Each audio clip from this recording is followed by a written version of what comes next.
Hey folks, it's Uncle Jimbo. Sitting here with Kevin, and once again, we are in our undisclosed, secure location. Is there a specific reason for this, or you just need to get out of Wando's? I just gotta get out of Wando's, where the cultured booze weasels go to get lit. So they can get lit without us for this short period of time. Hey, listen, this week there was some very interesting news just came out about military blogs. The military, in their infinite wisdom, in their worry over maybe too many pizzas being ordered, tipping off the next D-Day invasion, which seriously was one of the points. So you gotta disperse the pizza ordering amongst various locations so that you don't tip off the enemy as to where you're actually going. But we have to do some research on this. We're concerned that this may affect Kev's participation in the Freefly.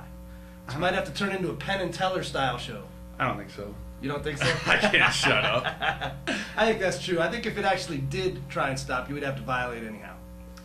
But the bottom line on this, it's a pretty interesting, very bad idea. I mean, what they're doing is they're requiring more or less prior restraint on publication unless a commander at the local level decides to give a blanket grant of bloggability to someone. So the rule says, it doesn't specifically say that a commander has to approve every post, every particular posting to a public forum, but it does say that they have to approve of postings. All right, now that gives the opportunity for anal retentive types, for cover your ass types to go ahead and shut it down. It also offers the opportunity for good officers to do what they should do and let the information out.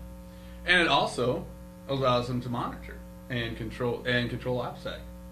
Which they're supposed to be doing. Which is supposed to be doing. Exactly what they're supposed to be doing. Well, now the problem though, Kevin, is that there's quite a few folks who are just going to shut things down in the interest of a mistake can end my career. You know, that's an unfortunate mentality. Now in wartime there's a little bit more flexibility. In peacetime it was almost a zero defect officer corps. You had any blemish on your record, you weren't getting promoted. Right? So now we're in a situation where the stakes are higher. Although we both know that if you fuck up, you move up. Why is that, man? Remember Captain Kitchen? Well, let's not bring in Captain. Oh my God. Guy was a lawyer and a guard officer, and he would never make a decision. He would only take things under advisement. I fronted him out in person. Well, you know, he's not in anymore, so. You know what the nice thing is, though? No matter what the Army decides and their lawyers decide and the rest of these people decide, can't do nothing to me. I mean, Kev's still in the guard. There may be some sort of issues we may have to worry about, but me, nah. And worst comes to worst, we'll just have Kevin pass me notes with what he wants to say on it. I might have to get that approved, though. Excuse me, Jack. That goes back to, that's one of the things, first SF team room I walked into, there was a sign hanging over the detachment commander's desk.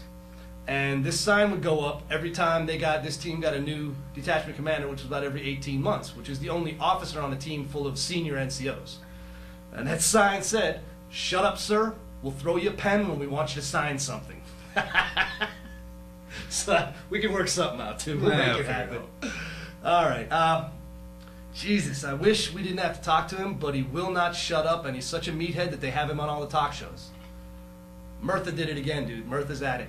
He was on Hardball with Chris Matthews, and the lapdog is attacking. The lapdog was at the seat of the Friends of the Democratic Party and saying stupid things about General Petraeus. He more or less accused the general of being a political hack, saying that during his recent trip back, that Petraeus only wanted to meet with members of the news media so that he could spin this program that he's trying to sell for the president. Now, you're just going to have to go ahead and, I guess, force me to remind everybody again, and specifically the Democratic leadership, weren't you guys ducking him? Wasn't Nancy Pelosi saying, "I'm busy, I got things to do"? Wasn't Harry Reid trying to find ways to avoid him? Petraeus offered to brief you people personally, both in the Senate and the House. And now you've got that meathead Murtha out lying about a much more honorable man than the three of you clowns combined?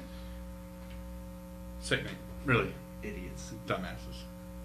You know, the best thing for the health of this country is the leadership of the Democratic Party, because they are a soup sandwich, paddling upstream in a chicken wire canoe, opening up the screen door on their submarine, swinging a football bat, wearing bowling cleats. Really? Did you get all that out? How you It feel? won that one time. That was pretty good. So anyway, Murtha in his infinite. Well, Yeah. I'm not quite sure what he was saying. I actually know what he was saying. He and I think he was. I believe that he was speaking for Madam Pelosi.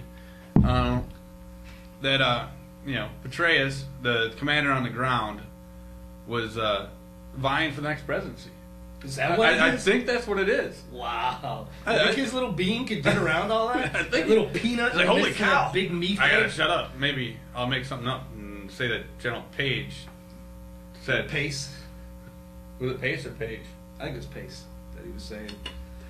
Told me that there are no Al Qaeda in Iraq, and our boys over there are just hanging out for no reason. Somebody should Sucking tell up. Al Qaeda there's no Al Qaeda in Iraq. They keep pumping out press releases touting their boys. Maybe Murtha should call the Al Qaeda leader and be like, "Hey, don't say you're in Iraq. Say you're Somewhere in Okinawa. somewhere else. Somewhere else. It's got to be Okinawa, dude. We can't get It's our too bill. good. We can't get our bill pushed through if you keep saying you're there." All right. Well, we got to stick with the Democrat leadership because they are the most entertaining thing. Were it not for the important issues actually at stake. Nancy Pelosi has been declared a friend of Syria in the Arab news. Oh, good thing I was sitting down. Almost had that big one again, Elizabeth. Yeah, apparently her taking a trip and sitting next to Assad and telling the stories she did was somehow portrayed in the Arab media and in Syria as the new way. That having waited out the cowboy W, the sensible American people have now brought in a new regime with a new foreign policy that is going to be a kinder, general, more engaging. They're going to engage with Syria. Yeah, I'd like to engage with Syria. Just a few. It was not going to be a nuke, people. Let's be serious. A few MXs, some tomahawks. That's 10. All right. One MX has 10 warheads. I mean, Uncle Ronnie. Conventional, not nuke. Yeah, Let's that's get that right, straight. yeah. For Chuck Ziegenfest, conventional MX is my new preferred bad stuff squashing weapon of choice. Until we develop something new. Yeah. Some kind of hip bunker buster. But the bottom, with Nancy Pelosi again, she was actually, there was an interview done with some folks in Syria where they said, it was amazing. They were asking Americans and news people, do you know Nancy Pelosi? And with this excited, gleeful tone, because she was the new way. She represented an alternative to accountability for terrorist actions and the other things that the Bush administration had been trying. You know, those are outdated, outmoded concepts, apparently. We're just going to go ahead and engage with terrorists, and everything will be okay. I thought we weren't supposed to negotiate with terrorists. Last I checked. Kevin, I'm pretty sure I said engage. That is not... Well, we can get the dictionary out, but that's not the same as negotiating. You can engage in negotiation. I hate when you get me there.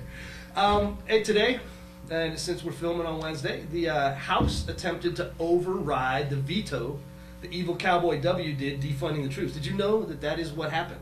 That Bush defunded the troops when he vetoed that spending bill.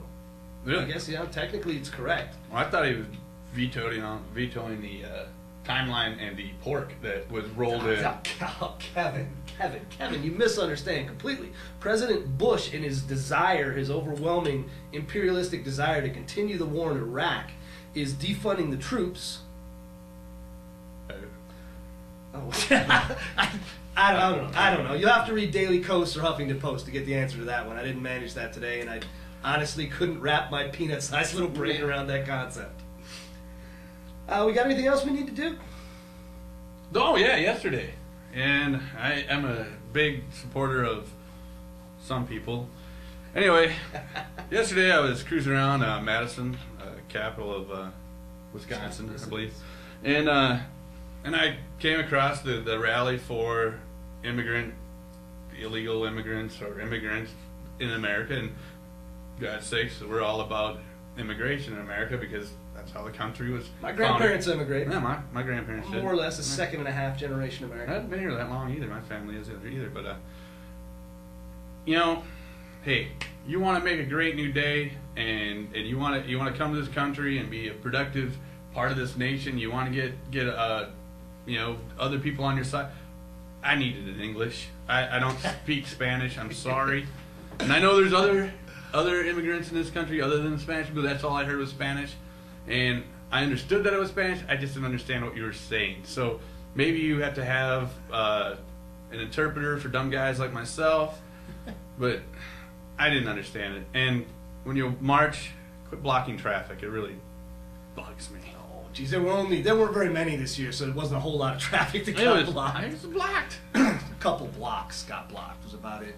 That is excellent advice, though. From a mass marketing communications perspective, if you're saying that we want to be Americans, we want to be members of this society, coming here with the idea behind the rally being that you came here illegally, and then speaking in a language that the bulk of Americans don't have a clue how to understand. I hoblo enough to get by, but that's not the point. I can get a beer. Yeah, the point is, America's a melting pot. America's a place you come to and you don't demand things. You throw in, you join, you become part of the game. And the first, simplest thing you can do is speak English. It would make someone, instead of si, se, puede, how about yes, we can? It ain't that tough. And it would get you a lot of positive thoughts from folks like me and Kevin, who I'm on the record as for amnesty. But why not amnesty instead of amnestia? You know, why can't we do it in English? It's a small concession. I think it's a great idea. Well, folks, that's going to wrap up the Freefly for this week. I'm Jimbo. It's my buddy Kev. We had a good week. Hey, we had a good weekend. Right on.